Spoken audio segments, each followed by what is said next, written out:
Welcome to an episode of East Longmeadow's Who Wants to Be a Planning Expert?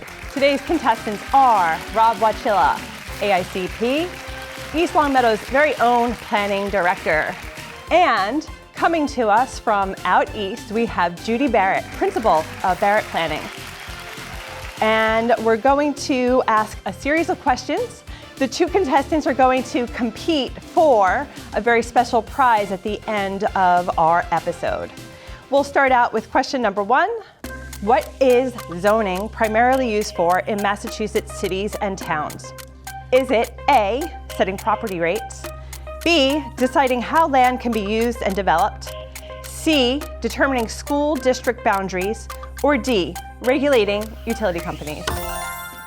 Judi Barrett. Deciding how land can be used and developed. Great, that is correct. Do you want to say anything more about that? Just that it's important for people to understand that zoning has an impact on some of these other considerations, the property tax rate certainly, and sometimes it will affect, depending on how you zone your town, where school district boundaries are drawn.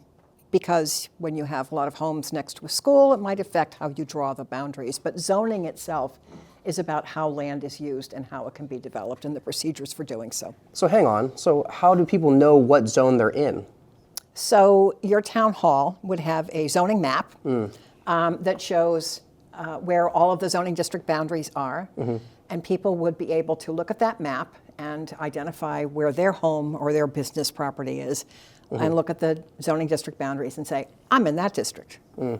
And then there's a use chart that goes along with the map. That is correct. What types of uses are allowed. That is correct. I should probably figure out what zone I live in. I don't know. Don't think I'm gonna win this one, guys. She's really good at this. All right, 1 point for Judi Barrett. Question number two is, which level of government usually adopts zoning bylaws in Massachusetts? Is it A, the federal government, B, the state legislature, C, individual city and towns, and or D, county governments? Rob Watchilla. I'm gonna go on a whim here and say individual cities and towns. Correct. However, it's more complicated than that because Can't the be simple legislature, yes or no. Sorry, go ahead. the legislature reserves authority to claim some land uses as having a statewide interest, in which case cities and towns cannot zone out those uses, such as farms or churches or schools, child care centers. So regardless of what your zoning says, those uses are protected because the state has determined that it has a particular interest in protecting those. Are those types of listed uses. exclusively under the Dover Act, or are there other areas that you would find those exceptions? So it's in the Zoning Act, which is Chapter 40A. Section 3 is where all of the protected uses are. They are not all Dover Amendment uses, but that's typically what we call them. So you're telling me that I'm allowed to have chickens on my 10-acre farm in the hill towns without the town telling me what to do? That is correct. Like that. But if it's on an acre and a half, the Board of Health and or the zoning bylaw might have a say in how many chickens you can have. Another reason to look at the zoning map so I know how big my property is. Exactly. And read the zoning bylaw. And that's going to change from town to city to city because it is the jurisdiction of, as you said, Rob, individual city and towns. Right. Nice. 1 point for Rob Watchilla. All right, neck and neck, we're going on to question number three. Which of the following is an example of a zoning regulation? Is it A, how often trash is collected, B, where bike lanes are placed, C, how tall a building can be on a lot, or D, how much rent a landlord can charge? How tall a building can be on a lot is a matter that would be appropriate for zoning to regulate. Correct. Any other thoughts there? So if I had a house and it was 100 feet tall, the town could tell me to make that shorter? Well, if the house that's 100 feet tall, which I've never seen, by the way, but if you had that, My house is the unique exception and here. if it Please were continue. conforming to some set of rules in the past, Yes. you would be considered a legally non-conforming.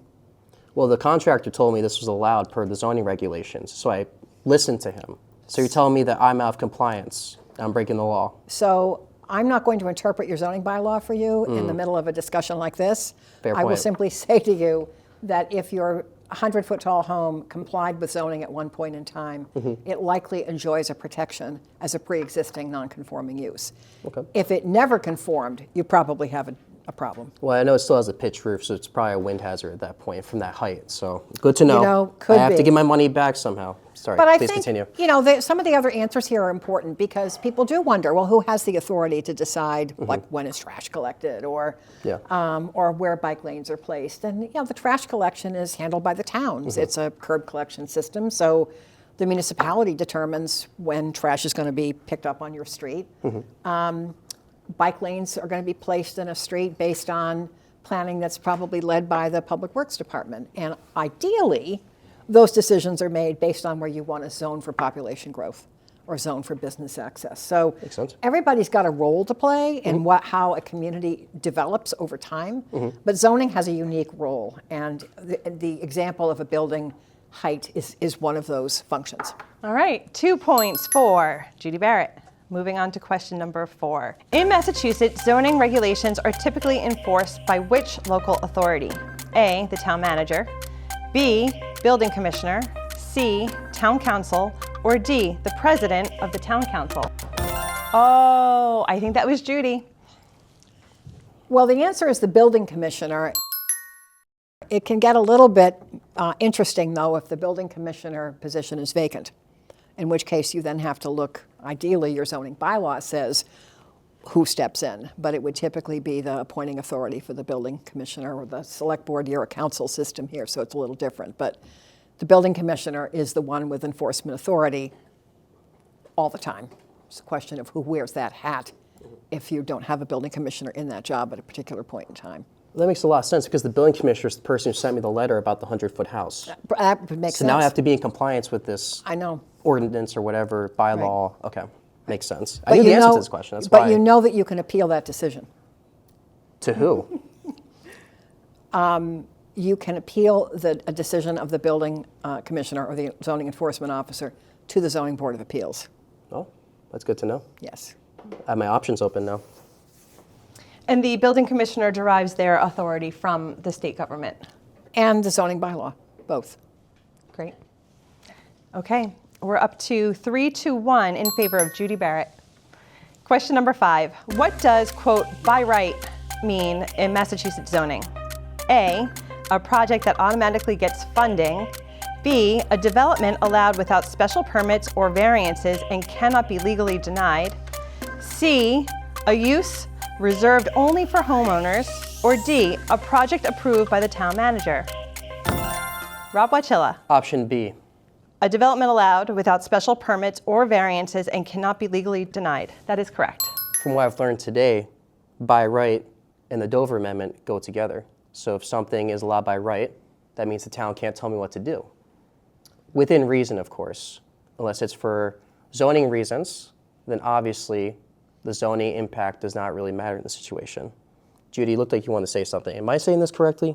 You're doing just fine. I Okay. would simply point out that even for so-called Dover Amendment uses, there's nothing that precludes a town from doing a site plan review, bearing in mind the limitations under which you can regulate those types of uses. But you certainly can look at a site plan and at least be able to determine whether the parking is appropriately located, whether access works, and so forth. What you can't do is deny the use.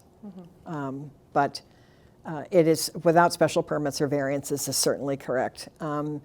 There's a real unanswered question about whether an as-of-right use, so-called, can simply not be denied.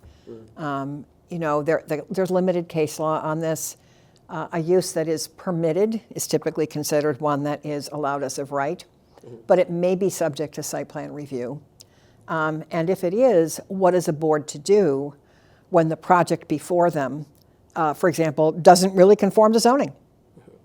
I mean, those are kind of bases where a site plan decision could err on the side of the town and against the applicant, but you would never penalize the applicant from being able to come back with a corrected plan. So if I had a solar development, right, the town can't really say no to me because it's protected by this as of by right theory that you're talking about. You're allowed to have reasonable regulations and a review process for solar. But they just can't tell me, no, I can't do it there because we don't like it. I would be very careful about saying no to a solar or a battery storage system. Spoken like a true attorney, even though you're not an attorney. I'm not an attorney. Love that answer. All right, so we have 3-2 in favor of Judi Barrett. We are up to question number 6. Which of the following projects are currently allowed by right on the properties located along the rail trail, presently zoned industrial? Is it A, large self-storage units, B, large warehouse facilities, C, a bank, or D, all of the above? So it's all of the above in your town because of what your zoning says. The answer might be different in another town, but in your community in East Longmeadow, all of those uses are currently permitted in the industrial zone, which is along the rail trail. I've been wondering because we've been seeing a lot of banks around here recently, and I've wondered, like, why are there so many banks here? Like, who's letting this happen? And it's good to know this is the reason why that's happening. Yes. So thank you for educating me and the residents of East Longmeadow on this matter today. So that's good. Good to know that. And I would just go one step further to say it's a use that's allowed by right, and it's the banks and their corporate headquarters that are running the numbers and making financial decisions about where to locate their banks. Okay, I see. It's good to know. All right. Really pulling ahead 4-2, Judi Barrett. Question number 7, which is a, quote, dimensional variance under Massachusetts zoning law? Is it A, permission to ignore building codes, B, approval to change property tax assessments, C, relief from strict zoning requirements on lots and structures due to unique property conditions, or D, a temporary construction permit to modify the size and shape of the building? Rob Watchilla. I'm going with C because it was the longest answer and because it sounds like it's the most correct. Am I correct? It is correct. Okay, awesome. Judi, can you explain why it's a correct answer? Because I totally guessed here. So the Zoning Act provides for variances, dimensional variances and use variances, and they are different.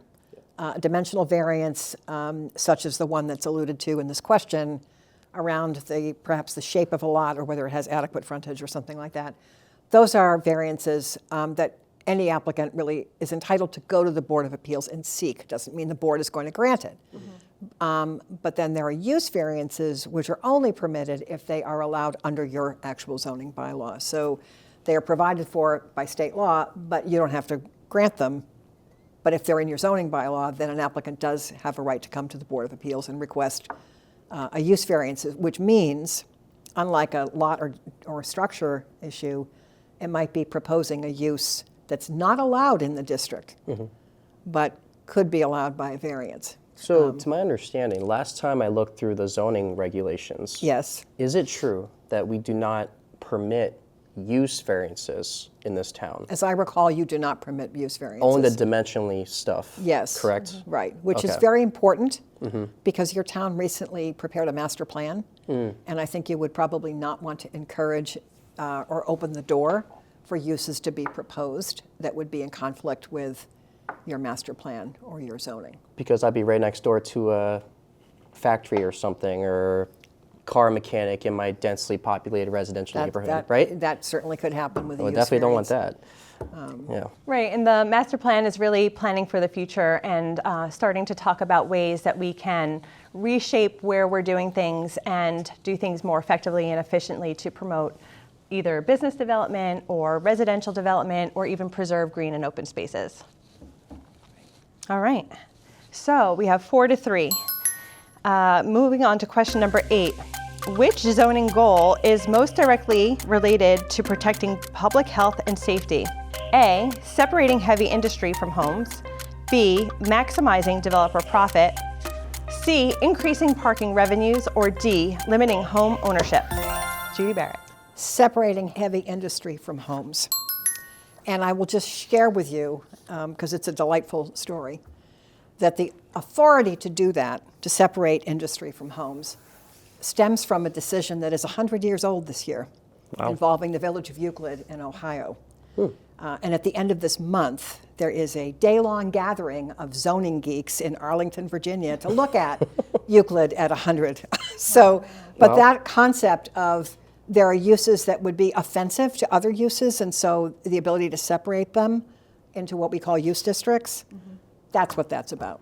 So the assumption is that industry would be disadvantageous to homes. That's not always true, but it is an assumption that prevails in much of zoning today. Euclidean zoning. So you're saying that oil refinery next to a subdivision of 100 homes within throwing distance of a rock that I found on the ground is not allowed. That's a big That no-no. would probably not be a great thing to allow. Okay. That's a good point. And 100 years old, wow. Yep, 100 years. 1926. Yep, it was. Supreme Court case, right? That's correct. Well, thank you, Village Supreme of Court. Euclid. There you go. So Euclidean zoning is working to separate out the uses. Yep. And we hear more and more about mixed-use districts. Yes, we So is that in conflict with Euclidean zoning? Euclidean zoning did not contemplate mixed use. And yet, so much of the organic development that existed at the time was mixed use. Euclidean zoning kind of took things really too far. I'm not going to make an argument that a smokestack next to 100 homes is a great, way to zone. But certainly in our downtown areas, our neighborhood commercial districts, we always had businesses and residences of various types. And I don't think that concept really was embraced or even thought about with Euclid, because Euclid was very much devoted to separating uses that were pretty much, I think anybody understood were sort of obnoxious and so forth. So now we're having this other conversation today about, well, how do you sort of pull the reins back from Euclid and think about ways in which mixed-use development actually could be better for our communities. So no more separation, but kind of find ways for healthy integration. Yeah, Healthy integration is a great way to put it. that's right. Wow. Well said. For somebody who didn't know the answer, I came up with a pretty good point there. You did. Yeah. That's because you're a good planner. Oh, thank you. All right, 5-3. Judy's still in the lead. Question number 9. What is Chapter 40A of Massachusetts General Laws best known for? A, environmental protection rules. B, historic preservation standards. C, tenant protections. Or D, the Zoning Act. Chapter 40A. I'm gonna have to go with the Zoning Act here because I did a quiz in high school on this exact question, and I know I got it right, and I remembered that question and answer.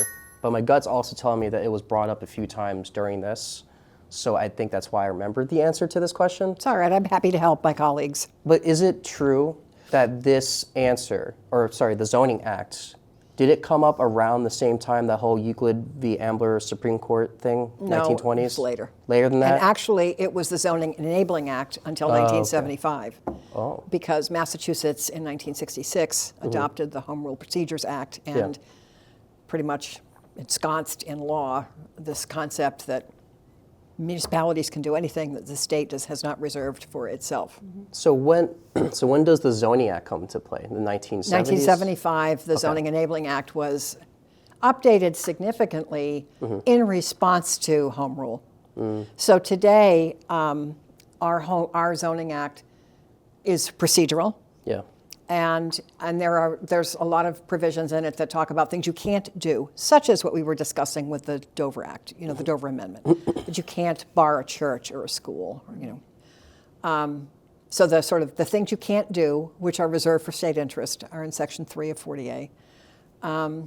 The procedures are in Section 5 and 11, and then there's another section that sort of encourages communities to think about things like cluster development or open space residential development or incentives for density to encourage lower moderate income housing. Those kinds of things are in there as incentives, but frankly, communities don't even need that authority in the Zoning Act because they can do it by home rule. Yeah. So you're telling me that the zoning regulations in East Longmeadow are severely different from those of Springfield, Boston, Worcester. Every place is different, right? Every place is different. Okay.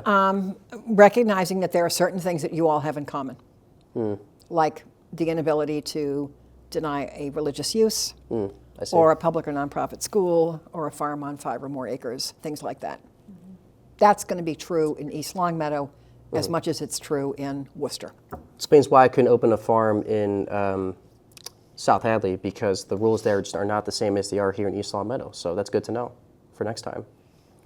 Next time. Yes. All right, so we are at 5-4. It could end up in a tie with this last question, or we might have a definitive winner. Question number 10, why does zoning matter to people who don't own property? A, it only affects developers. B, it determines who can vote locally. C, it influences housing costs, neighborhood character, and access to services. Or D, it controls mortgage interest rates. C. C is correct. It influences housing costs, neighborhood character, and access to services. It affects all of that. And yes, it matters to developers. It matters to individual homeowners. It has no impact on who can vote. But I think anybody with an interest in real estate is going to be affected in one way or another by what your zoning says. So zoning is a really powerful thing, and it can do great things for your cities and towns, or it can be very discouraging. It has an undeniable impact on things like how much new growth happens that you can then roll into your tax base and be able to sort of manage the growth of the tax levy and so forth. So there's a lot of things that zoning has a direct and indirect impact on, but certainly the impact on housing costs and neighborhood character, those are all matters that are rightfully the province of zoning, and they can be very effective and helpful and positive, or they can be not so helpful. So you're saying that the whole not my backyard movement thing, I have neighbors with lawn signs that say that word. I think it's like NIMBY. NIMBY. Oh, I thought it said Nimbus, like the cloud, but NIMBY. So that has something to do with this, right? Like property values going down. So people don't want like these big buildings next to their homes because they're worried that they're not going to get as much money later on from when they initially bought it. There is sometimes a concern that people have that a new development will affect their property value, or even if might have a beneficial property value impact, that it will bring additional traffic or generate additional children for the schools or have some change. Yeah. So often the things that we think of as NIMBY are actually about just the public's anxiety about change and the inability to sort of control what change happens in your backyard. Yeah. And yet, when the homeowner needs to go to a board of appeals for a special permit to do something very simple on their lot because their lot doesn't conform, the tables are turned. It's like, why do I have to go through all this? It's hard. Yeah. It's hard. And I believe that the state recognizes that neighbors do have an interest in what's sited near to them. Yep. And for that reason, there is a requirement of notification to abutters. For special permits and variances, yes. Whether notification is required for a site plan review is up to the local bylaw or ordinance. Although I think if a bill pending in the legislature does make it, I think you're going to see notification as just a standard feature of site plan review. But a building permit, no. I mean, if there's a lot next door to you and a single family home is allowed on it, as of right, that property owner can go to the building inspector, or building commissioner, and obtain a building permit, provided the lot meets all the other requirements of the town, and the neighbors don't get a notification of that. That's just the way the law works. Well, it's because also it's preordained It's by right. a by right use. That's right. That's correct. Yeah, it's your zoning policy that you've adopted for your town. Makes sense, because I got a notification in the mail for that site plan review thing that you were talking about. A neighbor putting in 50 chicken coops, allowed by right. He has 10 acres, but the buildings have to be regulated by the planning board because of their size. So I think that might be a lawsuit in itself already, because I'm already confused from a lot of This is already feeling like a little bit like a lawsuit waiting to happen. There you go. But I'm not going to say the town. You're going to keep that in the back of your minds. You can guess whenever after the show if you want. But that's good to know. You've been very informative today. Thank you. And what was the final score? I don't know what that is. Final score is 6-4 in favor of Judi Barrett. Yep. And we have a special East Longmeadow prize for you. Wow. Our Spartan Skull. This is cool. So when I do meetings in the future on Zoom, I'll have a friend to protect me.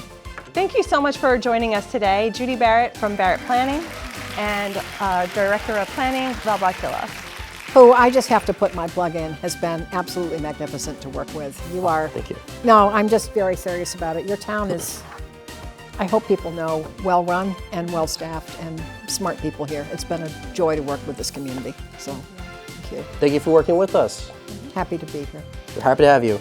And I'm Rebecca Lisi, Deputy Town Manager, concluding this year's version of East Longmeadow, Who Wants to Be a Zoning Expert?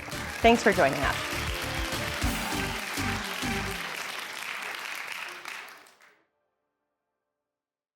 Thank you guys for watching that game show we just did. Totally not a ripoff of Who Wants to Be a Millionaire or anything, not copyrighted. So, we have a very important initiative that we're doing. Since we're now zoning experts, just from that game show alone, she has a nice helmet to prove it. We're actually doing a survey that's very important for our town, many of which actually involves the questions that you were just asked, a little bit more specific to yourself and your business or your property, or somebody you might know owns a business in town. We're just trying to understand residents in terms of how they feel about the town's zoning regulations. So this video kind of helped make people more aware of what zoning is, why it matters to you, and why your response to our survey are really going to help us. So Judi, do you want to talk a little bit about the survey? Because you're the one that created it. Sure, no, happy to. So the survey is part of an extended community engagement or community consultation process that's been built into this project we've been working on with Rob and other town officials for the last several months, really kind of pulling the zoning bylaw apart, trying to identify issues in it. And some of the issues we identified are very technical, and some are based on consultation with community members, board members, city, town staff, and so forth. And so the survey is an opportunity for residents to tell us, based on where they live and what they see around their own kind of neighborhood, what things they really appreciate about where they are, things that they're concerned about, perhaps changes they'd like to see and changes they would not like to see. So the nice thing about the survey is you don't have to be an expert on East Longmeadow zoning, but you do have to be an expert, which you are, on where you live. And the questions are very much oriented around what you see and experience around you where you live. So the survey can be found on the town's website. Go to eastlongmeadowma.gov, Planning Community Development webpage. The link is right there. You can't miss it. There's also a few locations around town. There's these little signs that have QR codes. So just take your phone, do the QR code, do the survey that way. It's online through SurveyMonkey, which is very easy to access.